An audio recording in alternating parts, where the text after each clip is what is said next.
اعوذ باللہ من الشیطان الرجیم بسم اللہ الرحمن الرحیم نحمدہ ونستعینہ ونستہدیہ ونتوکل علیہ الصلاة والسلام علی سید الانبیاء والمرسلین ابی القاسم محمد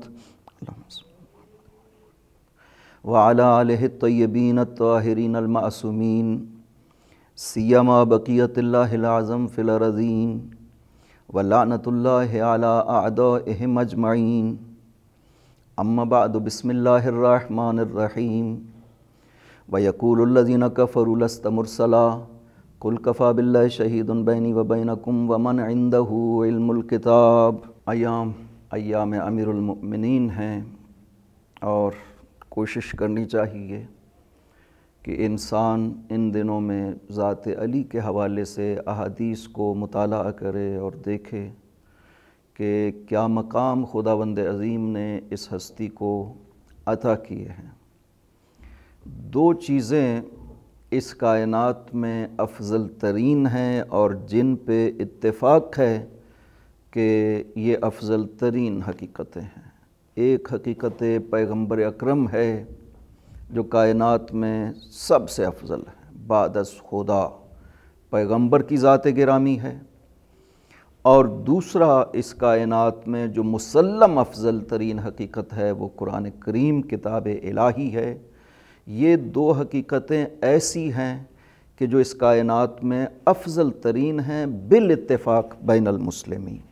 تمام مسلمانوں کا اس بات پہ اتفاق ہے کہ افضل ترین ہستی اس کائنات میں پیغمبر اکرم موجودات ہے کائنات میں، اور دوسری افضل ترین حقیقت قرآن کریم ہے۔ یہاں سے حقیقت علی کو سمجھنے کی انسان کو وہ توفیق ملتی ہے اور وہ راستہ ملتا ہے کہ انسان امیر المؤمنین کی عظمتوں کا ادراک کر سکے کہ یہ جو دو حقیقتیں ہیں اور جن کی فضیلتوں پہ اتفاق ہے کائنات کا، مسلمانوں کا، پیغمبر اکرم اور قرآن کریم۔ علی کو ایک طرف سے قرآن کریم نے پیغمبر کی جان اور روح قرار دیا ہے، نفس پیغمبر قرار دیا ہے، اور دوسری طرف سے علی کو قرآن ناطق قرار دیا گیا ہے اور ہمسر قرآن قرار دیا گیا ہے۔ یہ دو حقیقتیں اگر انسان ان میں غور فکر کرے تو پھر مقام علی کو سمجھنا آسان ہو جاتا ہے۔ پیغمبر اکرم کے لیے سورہ آل عمران میں آیا مباہلہ میں خدا نے جب ارشاد فرمایا قُلْ تَعَالَوْا نَدْعُ أَبْنَاءَنَا وَأَبْنَاءَكُمْ وَنِسَاءَنَا وَنِسَاءَكُمْ وَأَنفُسَنَا وَأَنفُسَكُمْ ثُمَّ نَبْتَهِلْ فَنَجْعَلْ لَعْنَةَ اللَّهِ عَلَى الْكَاذِبِينَ، تو صحیح مسلم میں ہے یہ کہ دعا علیًا وفاطمہ والحسن والحسین وحسنا وحسینا، پیغمبر نے علی کو اور فاطمہ کو اور حسن و حسین کو بلایا اور مباہلہ میں لے کر کے گئے۔ ابن کثیر کہتے ہیں کہ یہاں انفسنا سے مراد جو ہے پیغمبر اور علی کی ہستی ہے، ابناءنا سے مراد حسن و حسین ہیں، اور نساءنا سے مراد دختر رسول ہیں۔ تو پیغمبر کے نفس کے بمنزلہ، جان پیغمبر کے بمنزلہ علی کو قرار دیا گیا ہے، اور یہ تو اس آیت کی تفسیر کے ذیل میں احادیث ہیں، جبکہ اس کے علاوہ الگ سے جو روایات موجود ہیں، جس میں مسند احمد میں یہ روایات موجود ہیں، معجم کبیر طبرانی میں موجود ہیں، کہ پیغمبر اکرم نے کس طرح سے علی کو اپنی جان کے برابر قرار دیا کہ لا یبلغھا الا انت او رجل منک، کہ سورہ براءت پیغمبر اس کی تبلیغ نہیں کر سکتا مگر آپ یا وہ جو آپ سے ہے، یا رجل من نفسک بعض میں ہے کہ وہ جو آپ کی جان سے ہے، جو آپ کی روح سے جس کا تعلق ہے، وہ مسند احمد میں یہ روایت موجود ہے کہ یہ حکم دیا۔ اور ایک مرتبہ بنو ولیہ کے حوالے سے آپ نے ارشاد فرمایا کہ لَيَنْتَهِيَنَّ بَنُو وَلِيَّةَ لَيَنْتَهِيَنَّ بَنُو وَلِيَّةَ أَوْ لَأَبْعَثَنَّ إِلَيْهِمْ رَجُلًا كَنَفْسِي، کہ یہ رکتے ہیں یا نہیں رکتے، ورنہ میں ان کی طرف اس ہستی کو بھیجوں گا جو میری جان کے برابر ہے۔ تو علی کو جان پیغمبر قرار دیا گیا ہے۔ جان پیغمبر قرار دینے کا مطلب یہ ہے کہ ذات علی میں وہ اوصاف موجود تھے جو ذات پیغمبر میں پائے جاتے تھے، نبوت و رسالت سے ہٹ کر۔ جتنی بھی خصوصیات ذات پیغمبر میں پائی جاتی تھیں وہ ذات علی میں ہوں گی، تو تب علی کو نفس پیغمبر اور جان پیغمبر قرار دیا جاتا ہے۔ روح پیغمبر چونکہ قرار دیا گیا ہے، لہذا کمالات پیغمبر کا حامل ہونا چاہیے علی کو۔ اور یہی وجہ ہے کہ مولا امیر کے لیے پاک پیغمبر اس طرح سے ارشاد فرماتے ہیں کہ کبھی ارشاد فرمایا کہ من اطاعنی فقد اطاع اللہ، مستدرک حاکم، جس نے میری اطاعت کی اس نے اللہ کی اطاعت کی۔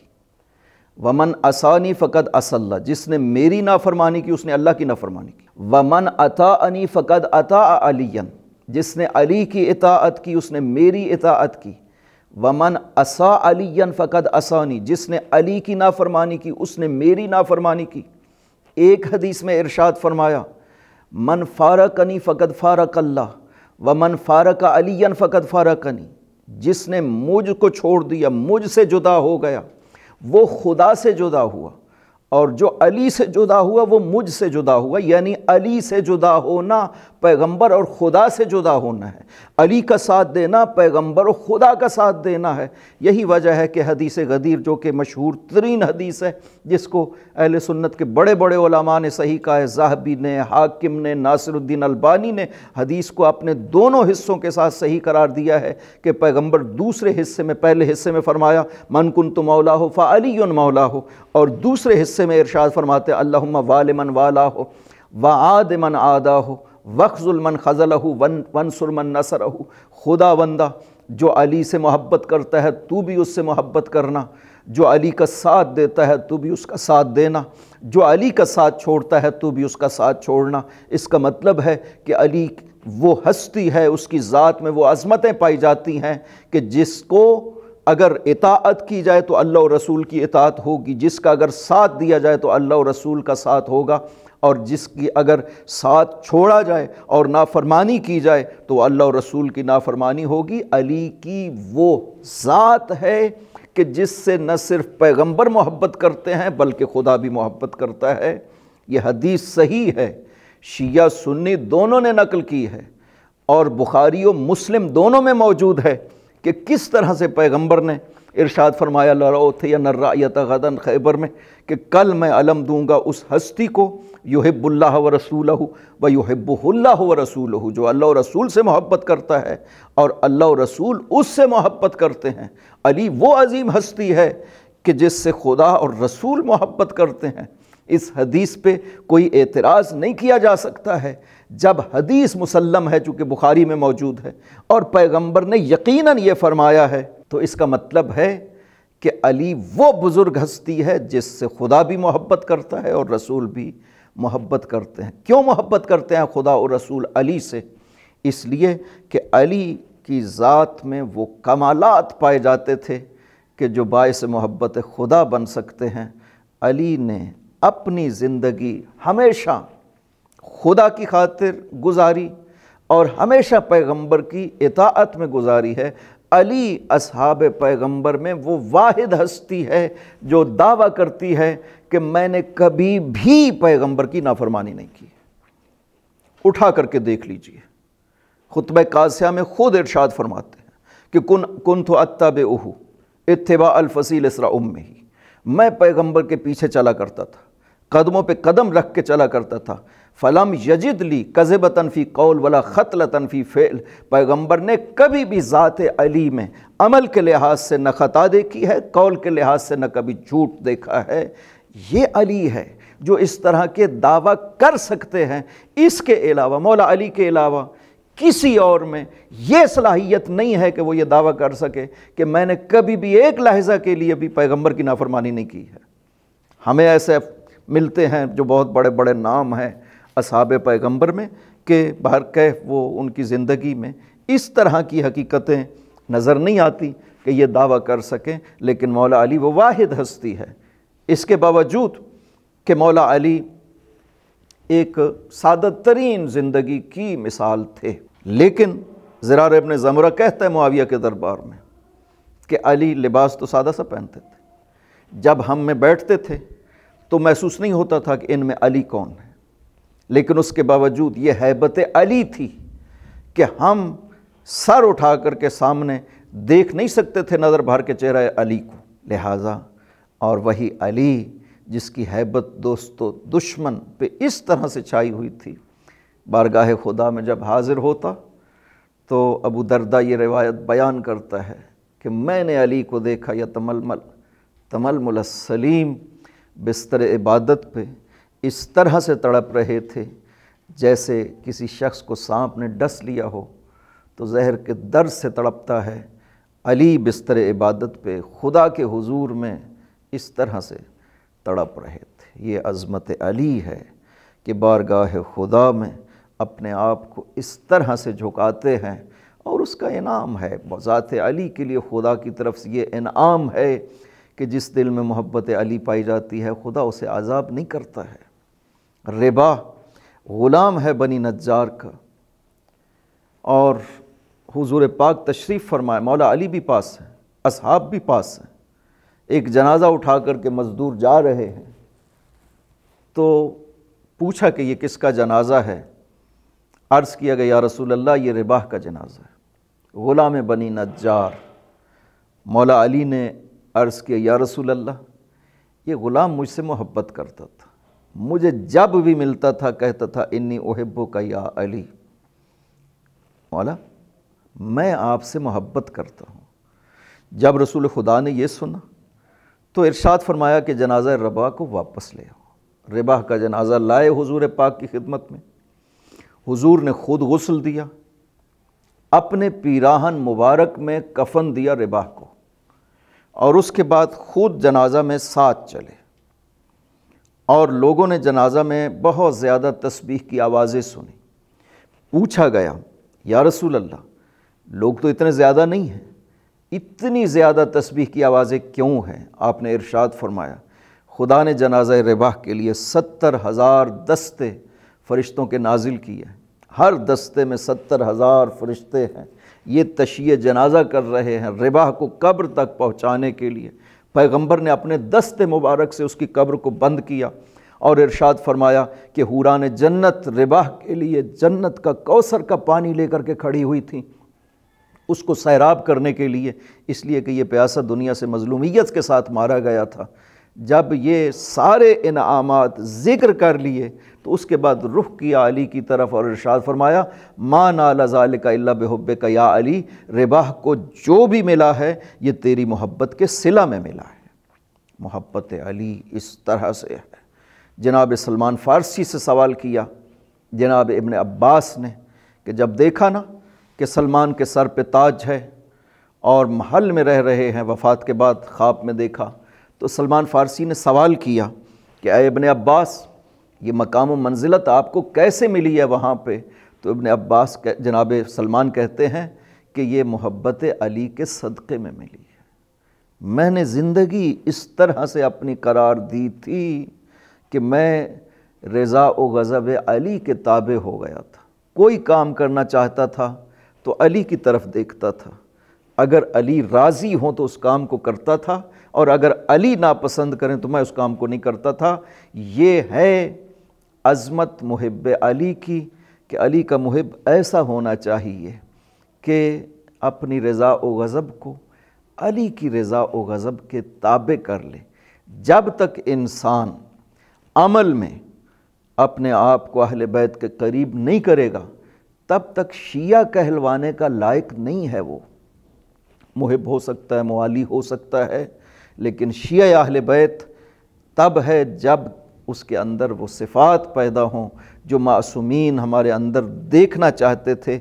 ایک واقعہ ہے کہ جب امام رضا علیہ السلام روح الفدا کو مأمون نے خراسان میں ولی عہد بنایا اور اعلان کر دیا تو اس کے بعد حضرت کے خاص دربان اس نے قرار دیے۔ در حقیقت وہ نگہبان تھے مأمون کی طرف سے حضرت کے اوپر، تو دربان نے آ کر کے حضرت کو عرض کیا کہ دروازے پہ کچھ لوگ ہیں جو اجازت چاہتے ہیں آپ کی زیارت کے لیے آنا چاہتے ہیں وہ کہتے ہیں نحنو شیعۃ ابیک علی، ہم آپ کے بابا علی کے شیعہ ہیں جو آپ کی زیارت کے لیے آنا چاہتے ہیں۔ جب مولا نے یہ سنا تو آپ نے ارشاد فرمایا کہ فصرفہم، ان کو واپس بھیج دو، میں مشغول ہوں۔ چلے گئے واپس، دوسرے دن آئے، پھر یہی جواب۔ 60 دنوں تک، 2 ماہ تک مسلسل وہ آتے رہے اور حضرت انہیں واپس بھیجتے رہے۔ جب 60 دن مسلسل ہو گئے اور وہ پھر بھی آئے، اب جب دربان نے یہ پیغام دیا نا کہ حضرت مشغول ہیں، واپس چلے جاؤ، تو انہوں نے کہا کہ ہماری طرف سے عرض کرے مولا کی خدمت میں کہ مولا جب ہم واپس جاتے ہیں تو مخالفین ہمیں تانے دیتے ہیں کہ کیا وجہ ہے تمہارے امام تمہیں قبول نہیں کر رہے۔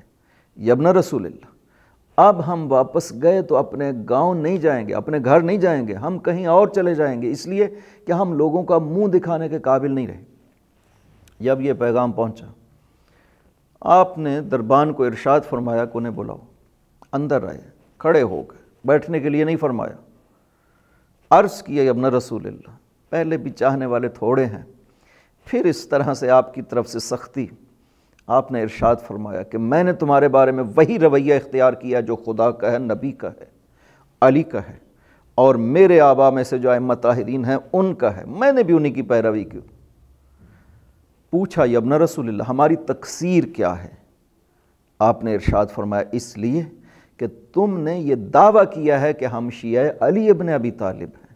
نہ، شیعہ علی حسن و حسین ہے، شیعہ علی سلمان و ابو ذر ہے، شیعہ علی محمد ابن ابی بکر ہے، عمر ابن حمق ہے، یہ شیعیان علی ہیں جنہوں نے کبھی بھی اوامر و زواجر علی کی مخالفت نہیں کی، کبھی اس چیز کو چھوڑا نہیں جس کا علی نے حکم دیا، کبھی اس کی مخالفت ارتکاب نہیں کیا ہے جس سے علی نے روکا۔ تم کیسے کہہ سکتے ہو کہ ہم شیعہ علی ہیں جب کہ تمہارا حال یہ ہے، واجبات کو انجام نہیں دیتے ہو، محرمات سے بچتے نہیں ہو، حقوق اخوان مؤمنین کا خیال نہیں کرتے ہو۔ ہاں تم کہو کہ ہم محب علی ہیں، ہم موالی علی ہیں، ہم اس سے محبت کرتے ہیں جو علی سے محبت کرتا ہے، ہم اس سے دشمنی رکھتے ہیں جو علی سے دشمنی رکھتا ہے، یہ کہو تم۔ جب یہ سنا تو عرض کیا کہ ہم خدا کی بارگاہ میں استغفار کرتے ہیں، خدا ہمیں معاف کرے، ہم وہی کہتے ہیں جو آپ فرما رہے ہیں کہ ہم علی کے چاہنے والے ہیں، ہم علی کی ولا والے ہیں، ہم حب علی رکھتے ہیں، شیعہ علی ہم ابھی تک نہیں بن سکے ہیں۔ جب یہ کہا تو امام راضی ہو گئے۔ امام نے فرمایا ارتفعوا الیہ ارتفعوا، میرے قریب آؤ، میرے قریب آؤ، قریب بلاتے رہے، قریب بلاتے رہے۔ جب بالکل پاس پہنچے تو دربان سے پوچھا کتنی مرتبہ واپس کیا تھا؟ اس نے عرض کیا مولا 60 مرتبہ، 60 دن مسلسل واپس کیا ہے۔ آپ نے 60 مرتبہ سلام کیا ان پہ۔ دربان کو بھی کہا کہ 60 مرتبہ تم نے ان کو واپس کیا ہے، 60 مرتبہ ان پہ سلام کرو۔ یہ کس لیے ہے؟ یہ مقام کہ امام کی ہستی کسی کے اوپر سلام کر رہی ہے۔ اور پھر فرماتے ہیں دربان کو ان کا خیال کرنا، ان کے بچوں کا خیال کرنا، ان کے گھروں کا خیال کرنا، مسلسل ان کے احوال پرسی کرنا۔ یہ سب کس لیے ہے کہ ابھی وہ منزلت شیعت پہ نہیں پہنچے ہیں، صرف منزلت ولایت اہل بیت پہ پہنچے ہیں، جن کے دل میں محبت علی پائی جاتی ہے۔ یہ عظمت علی ہے اہل بیت کے ہاں کہ اگر کسی کے دل میں محبت علی پائی جاتی ہے، کتنی قدر و قیمت اہل بیت کی نظروں میں اس شخص کی بڑھ جاتی ہے جب اس کے دل میں محبت علی پائی جاتی ہے۔ لہٰذا ہم خوش قسمت ہیں کہ ہمیں خداوند عظیم نے مولا امیر کی یہ محبت عطا فرمائی ہے اور ہمارے دلوں میں علی کی محبت پائی جاتی ہے۔ ہم خوش قسمت ہیں، یہ بڑا ہی قیمتی گوہر ہے جس کی حفاظت کرنا ہمارا فریضہ ہے۔ یہ وہ واقعہ مشہور ہے جو امام حسن علیہ السلام کو بھی پیش آیا اور امام جعفر صادق علیہ السلام کو بھی پیش آیا۔ ایک شخص نے آ کر کے امام حسن علیہ السلام سے مدد مانگی، یا ابن رسول اللہ میری مدد کریں، میں فقیر ہوں۔ آپ نے ارشاد فرمایا تم فقیر نہیں ہو، تم بہت دولت مند ہو۔ کہا نہیں مولا کچھ بھی نہیں ہے کھانے میں، گھر میں کچھ بھی نہیں ہے۔ آپ نے ارشاد فرمایا تمہارے پاس ایک بڑا قیمتی گوہر ہے، کیا تمہارے دل میں میرے بابا علی کی محبت پائی جاتی ہے؟ اس نے کہا مولا ہاں میرے دل میں علی کی محبت موجود ہے۔ آپ نے فرمایا 500 دینار لے لو اور محبت علی مجھے دے دو۔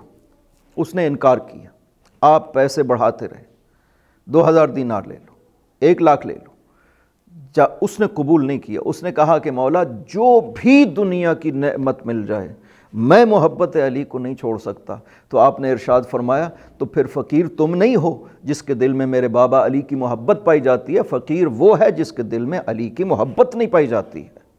لہٰذا ہمیں خداوند عظیم نے علی کی محبت عطا فرمائی، اور علی وہ عظیم ہستی ہے کہ انسان اگر اس کی ذکر کرتا ہے زبان سے تو عبادت خدا ہوتی ہے، ذکر علی عبادت۔ اگر محبت رکھتا ہے دل میں تو عبادت خدا ہوتی ہے، حب علی عبادت۔ اور اگر نظر کرتا ہے چہرہ علی پہ تو عبادت خدا ہوتی ہے، نظر الی وجہ علی عبادت۔ علی وہ ہستی ہے جس کی ذات الہی ہے، جس کا ہر کام الہی ہے، کہ انسان صرف اور صرف اگر فضیلت علی کو ذکر کرتا رہے عبادت علی ہوتی ہے۔ اس کا مطلب یہ نہیں ہے کہ انسان واجبات الہی کو چھوڑ دے، چونکہ یہ ایک بہت بڑی عبادت ہے جو انسان کر رہا ہے۔ نہیں، ہر عبادت اپنی جگہ پہ ہے۔ درود پاک کا اتنا ثواب ہے کہ فرشتے اس کے ثواب کو لکھ نہیں سکتے ہیں۔ اس کا مطلب یہ ہے کہ انسان صرف درود پڑھتا رہے اور باقی حج کو بھی چھوڑ دے، نماز کو بھی چھوڑ دے، روزے کو بھی چھوڑ دے، اس لیے کہ درود پڑھنے سے ہمیں اتنا ثواب مل رہا ہے، حتی زیارت کو بھی چھوڑ دے، کیوں؟ اس لیے کہ درود پڑھنے سے اتنا ثواب مل رہا ہے جس کی نیکیوں کو شمار نہیں کیا جا سکتا۔ نہیں، ہر عبادت کا ثواب خداوند عظیم نے اپنی جگہ پہ قرار دیا ہے۔ چھوٹے چھوٹے عمل جو انسان انجام دیتا ہے خدا نے اس کا بڑا اجر رکھا ہے۔ ایک مومن کے لیے اگر انسان کام کروانے کے لیے اس کے ساتھ چلتا ہے، مدد کرنے کی خاطر، خداوند عظیم 9000 سال عبادت کے برابروں سے ثواب عطا کرتا ہے۔ اس کا مطلب یہ ہے کہ انسان کو عبادت کی ضرورت نہیں ہے، چونکہ اس نے 9000 سال کے برابر عبادت کو کر لیا۔ ایسا نہیں ہے، واجبات، مستحبات، سب کی سب عبادتیں انجام دیں اور محبت علی کریں، اور اس کے بعد وہ مقام و مرتبہ ملتا ہے کہ خدا ساری عبادتوں کو قبول کر لیتا ہے۔ یہی وجہ ہے کہ ایک حدیث میں یہ ارشاد فرمایا گیا ہے کہ اگر تم محبت علی رکھتے ہو، اگر تم علی کی محبت اپنے دل میں رکھتے ہو، فَاعْمَلُوا مَا شِئْتُمْ۔ یہ حدیث ہے کہ اگر علی کی محبت تمہارے دل میں ہے تو پھر جو عمل چاہتے ہو کرو۔ اس سے غلط لوگوں نے یہ سمجھا کہ یہ چھٹی دی گئی ہے کہ آپ چاہے گناہ بھی کریں چونکہ آپ کے دل میں محبت علی پائی جاتی ہے۔ نہ، اس حدیث کا مطلب یہ ہے کہ تم اگر علی کی محبت رکھتے ہو تو جو عمل بھی بارگاہ خدا میں پیش کرو گے خداوند اسے قبول فرمائے گا۔ یعنی عمل نیک قبولیت کی شرط ہے، اعمال کی قبولیت کی شرط ہے محبت علی۔ اگر یہ ہوگی تو فَاعْمَلُوا مَا شِئْتُمْ، کوئی سا عمل بھی کرو بارگاہ خدا میں وہ عمل مقبول ہوگا۔ اور اگر محبت علی موجود نہیں ہے تو پھر جتنا بڑے سے بڑا بھی عمل ہو خدا کی بارگاہ میں وہ ذرہ برابر بھی حیثیت نہیں پاتا ہے، چونکہ محبت علی کے بغیر کوئی عمل قابل قبول نہیں ہے۔ اور یہ بھی عظمت علی ہے کہ خدا عمل کو بھی قبول کرتا ہے، تو محبت علی کے صدقے میں ایک عمل بھی اس قابل بنتا ہے، اور یہ قرآن سے ثابت ہے۔ اس کے لیے حدیث کی ضرورت نہیں ہے، حدیثیں کثرت سے موجود ہیں۔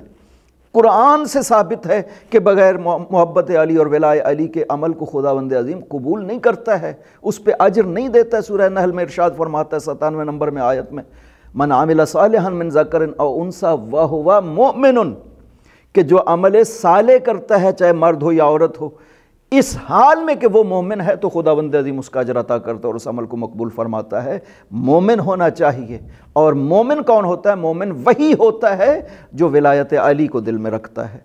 یہ ہے علی کی عظمت، یہ ہے علی کی ہستی بارگاہ خدا میں، کہ خدا نے ہر شخص کے ایمان کی علامت قرار دی محبت علی کو، ہر شخص کے عمل کو قبول کرتا ہے محبت علی کے صدقے میں۔ اور علی وہ ہستی ہے کہ جس نے اس کائنات میں خداوند عظیم کی اس طرح سے عبادت کی ہے کہ بعد از پیغمبر اس طرح سے خدا کی کسی نے عبادت نہیں کی ہے۔ علی اپنی عبادتوں کے لحاظ سے، یہ تاریخ میں جو لکھا گیا ہے کہ کس طرح سے جب کام کرنے جاتے تھے اپنے باغ میں تو 500 کھجوریں ہیں، ہر کھجور کے نیچے ایک سجدہ کیا کرتے تھے مولا علی، سید الساجدین، عبادت سید الشہداء اور عبادت امیر المؤمنین کو ذکر کر کے کہتے ہیں کہ کون ہے جو ان جیسی عبادت کر سکے۔ اس کے باوجود بارگاہ خدا میں یہ عرض کیا ما عبدناک حق عبادتک، خدا بندہ ہم تیرا حق عبادت ادا نہیں کر سکتے۔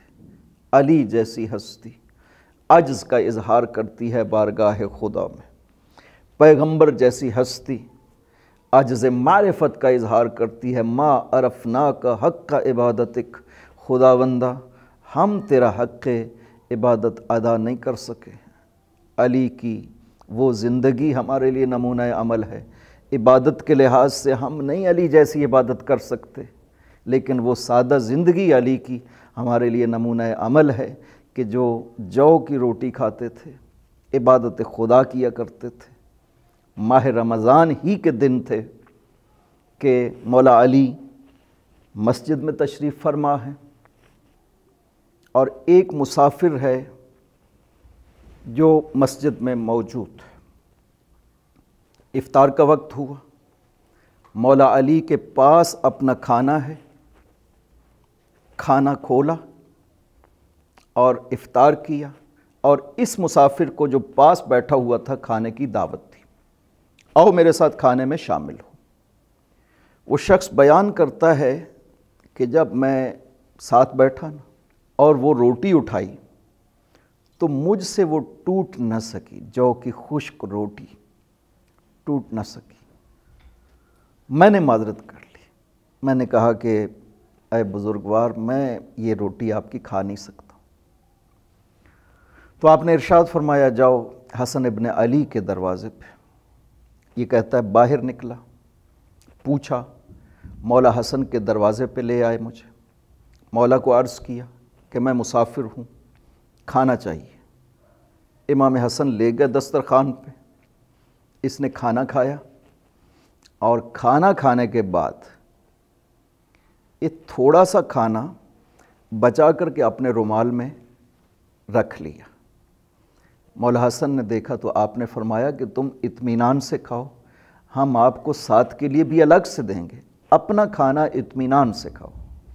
اس نے کہا نہیں، میں اپنے لیے نہیں لے رہا ہوں، میں نے مسجد میں ایک شخص کو دیکھا ہے کہ جو اس طرح کی روٹی کھا رہا تھا جو کھائی نہیں جا سکتی، میں یہ کھانا اس کے لیے لے جا رہا ہوں۔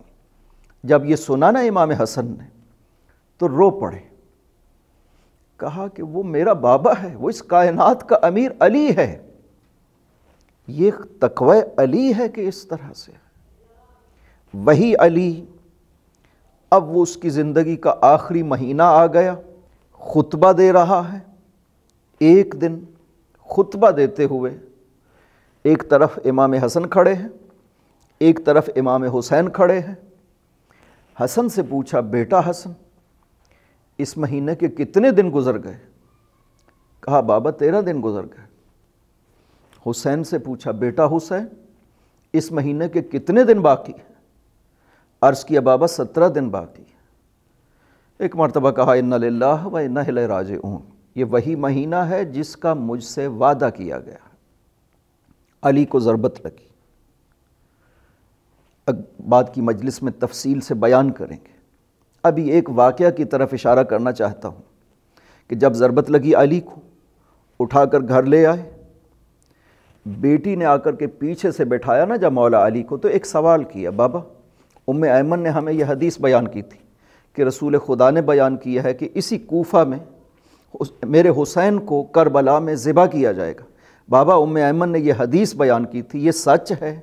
جب یہ سنا نا تو علی نے فرمایا ہاں بیٹی زینب، ام ایمن ٹھیک کہہ رہی ہے، تیرا بھیا حسین پیاسا 3 دن کا اکیلا کربلا میں ذبح کیا جائے گا، لیکن وہ حصہ جو ام ایمن نے بیان نہیں کیا بیٹی میں تمہیں بیان کرتا ہوں کہ بیٹی یہی کوفہ ہوگا، آپ قیدی بنا لی جاؤ گی، چادروں کو لوٹ لیا جائے گا اور قیدی بنا کر کے اس کوفہ کے بازاروں سے آپ کو گزارا جائے گا۔ وَسَيَعْلَمُ الَّذِينَ ظَلَمُوا أَيَّ مُنْقَلَبٍ يَنْقَلِبُونَ۔